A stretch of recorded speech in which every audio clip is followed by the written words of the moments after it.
What's up, everyone? I've just woken up, but we've got to make a video about this because honestly, it is one of the craziest stories that I've seen come out of Xbox in a fair while.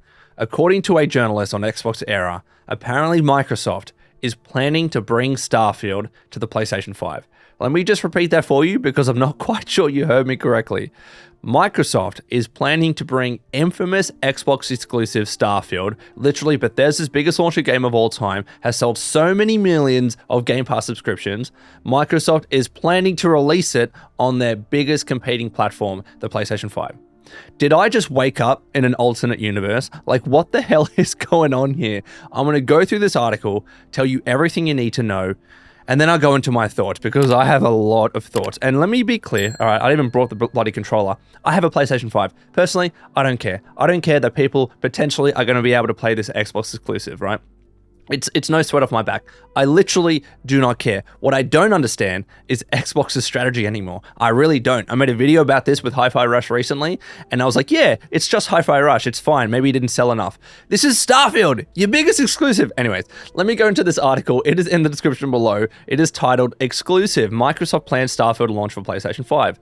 It starts off by saying, for many weeks now, rumors have persisted regarding Microsoft's intentions to release a number of first-party games, namely Hi-Fi Rush and Sea of Thieves, on rival platforms. According to our sources, who have asked to remain anonymous because they were not authorized to talk about company plans, clearly you weren't, that list of games also includes Bethesda Game Studios' Starfield. They go on to say later, now it looks as though Microsoft are planning on bringing Bethesda's newest RPG universe to an entirely new platform, PlayStation 5.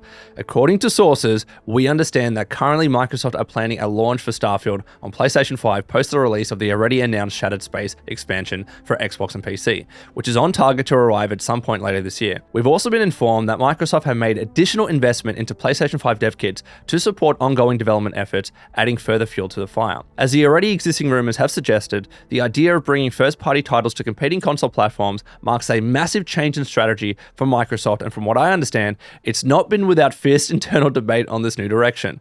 Releasing Starfield on PlayStation 5 contradicts the original statement around exclusivity made by President of Xbox, Sarah Bond, during the Xbox and Bethesda Game Studios Summer Showcase of 2021. And they also include that quote. This is where Sarah Bond said, "It is awesome to share with you for the very first time one of the most anticipated games in the world from Todd Howard and the team at Bethesda Game Studios, a groundbreaking game, and yes, it's exclusive." And then they go on to say in the article, according to our sources, Microsoft senior leadership have reportedly debated the various pros and cons of releasing more of their exclusive software elsewhere. And internally, not everyone is necessarily happy with the decision, but recouping the potential money left on the table by not releasing elsewhere has arguably won out. According to sources, Hi-Fi Rush's release on rival platforms is tentatively planned for Q1 this year, and we've been advised to expect Microsoft to make a more public announcement on this new strategy this month. So, where the hell do I begin with this, man?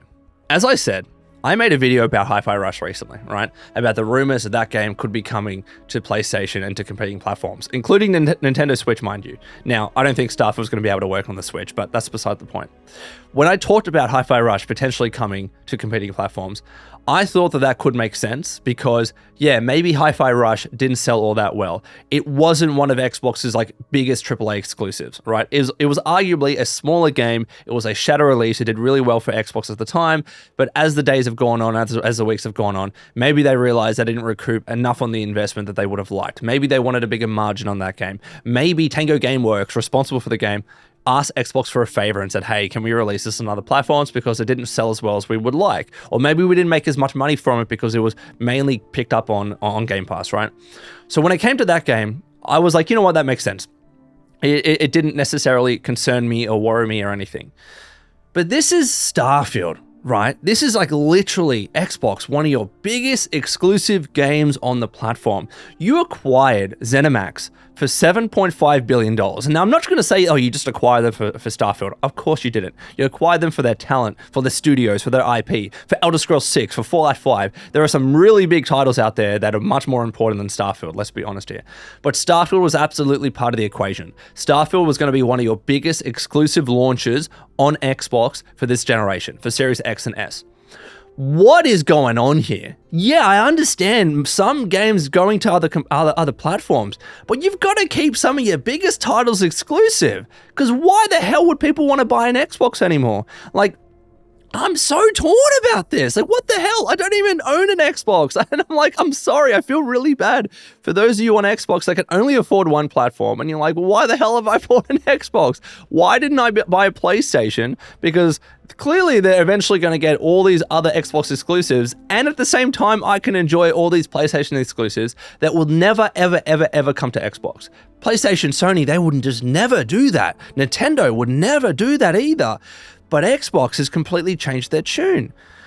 I get, like I said, they're a software company at heart. They want their stuff and their games and their software to be experienced by as many people in the world as possible. That has always been at their core what they are as a company, right? But this contradicts everything, and maybe their strategy has completely changed since the acquisition of Activision Blizzard, right? Because they had to be in court constantly with the FTC saying, this isn't about exclusives, this is about growing and releasing more games to more people, and we're not going to take away Call of Duty from PlayStation, we're not going to take away all these games from other consoles. Has that changed their tune so much that they have to completely pivot on their original acquisition of ZeniMax Media? Like, I don't, oh my God, what the hell? Now, I need to say, like, this is obviously not confirmed. This is not official news. So take it with a grain of salt. And this might still be a plan. Maybe they're planning to do this for Hi-Fi Rush. They'll see how it goes. And then for Starfield, yeah, they'll decide afterwards. But I'm seeing other people on Twitter, which have sources within Xbox that are like, you know what? Yeah, I'm not surprised by this. I think more people know about this shit too, and they just haven't been able to corroborate the sources until this journalist on Xbox Era. If you are like a hardcore Xbox fan, I need you to let me know your thoughts in the comments below, because I actually don't understand this one. I genuinely don't understand this one, because why did you acquire ZeniMax in the first place? Was this meant to be about exclusives? Like, let's put aside the fact that you said this game was exclusive. From day dot, it's exclusive. Sarah Bond said that. I'm pretty sure Phil Spencer said that. Todd Howard absolutely said that. You said to people that this is exclusive, that on console, this is going to be the only place that you can play Starfield. That is what you said. So number one, you're contradicting and you're going back on your earlier statement. If this is true, hypothetically, if this is true, you would be contradicting your earlier statement. So how can people trust you moving forward on anything that you say?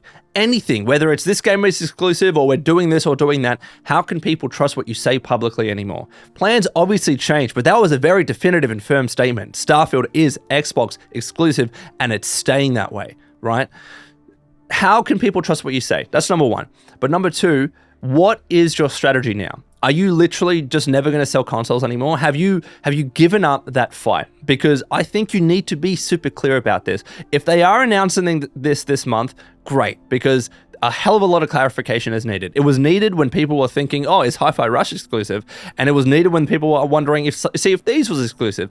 But now with Starfield, your literally biggest title, that apparently was their biggest title on Game Pass too, from last what I saw, like, you got to tell everyone about this as soon as possible, because I don't now. Secondly, I don't understand their strategy. I don't, because are they purely becoming a software company? Are they going to become just like a publisher and they'll never release Xboxes again? Because why release Xboxes anymore? Why?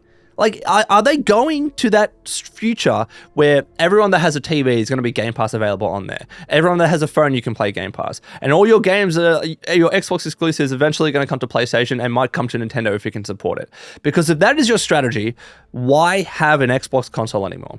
If people can play your games on PC as well, what need is there for a console? Because we all know that you already lose money. Typically, you know, console developers, they lose money per unit on consoles, right? And they make back the money on exclusives and console sales and obviously Game Pass and etc. So why release something that you're losing money on if you're not even going to bother keeping some games exclusive to that platform? I understand Hi-Fi Rush. I understand other games that weren't as big. They need to recoup their investment and their development money. But Starfield clearly was successful, guys. It was still in the top Steam sales of all time. Not of all time, but for Bethesda, it was in top Steam sales. It was doing really, really well. And you still had it on Game Pass, so it was clearly doing numbers for you on Game Pass. Clearly, it's made its money. It's made its money for sure tenfold. It's made its money back. Are you telling me that Starfield suddenly needs more money? Are your margins that razor thin? Why don't I understand this? Maybe it's because I just woke up, and maybe because I can't rationalize this at the moment. But what is going on? So I'm gonna say this. All right. I know some of you, if you're hardcore Xbox supporters, I've spent the last however many minutes of this video supporting you, defending you. I get this doesn't make sense. But I will say, for those of you on PlayStation, am I glad that you get to play Starfield? Of course I'm glad. Is it the greatest game of all time? Like, I know it's a very fiercely debated game. It's controversial. But for those of you that wanted to play it, that you don't have a PC, you can't pick up a PC, you can't pick up an Xbox as well as a PlayStation, you only have that one platform. Yeah, I'm glad you get to play the game. Personally, I don't care. As I said, I have a PlayStation. I don't give a damn about this. What I'm concerned about is Xbox's strategy and what they're trying to do. And them saying one thing to people about exclusivity and then going in a different direction. And again, this is obviously all, it's tentative and it's hypothetical and it's just one source. And I haven't seen anyone else make a definitive article about this. Everyone's pointing back to this Xbox era article. So one, it could be fake. I doubt it's fake though. I reckon there is some legitimacy behind it. But more importantly, I think, yeah, plans could change. But regardless, this needs to be clarified now by Xbox. Phil Spencer needs to get out. Sarah Bond needs to get out. Matt Booty, whoever it is, get out and just confront this head on, because you have hardcore supporters on Xbox that have invested solely into your ecosystem, and maybe not just for Xbox Series X and S, but 360 and all the way back in the day, right? Xbox One. Like, they've invested hardcore into your platform. Is this telling them otherwise? Is this telling them what you just shouldn't have bothered of doing this, because now anyone on PlayStation can play Starfield? There was no need for you to buy an Xbox. I don't know. Let me know your thoughts in the comments below. I rambled, but this is just, I'm still processing it. I'm still freaking drinking my coffee, and I'm going to finish this bad boy. Until next time, this has been the Lone Vault Wanderer. Please take care of yourselves and would you kindly keep fighting the good fight.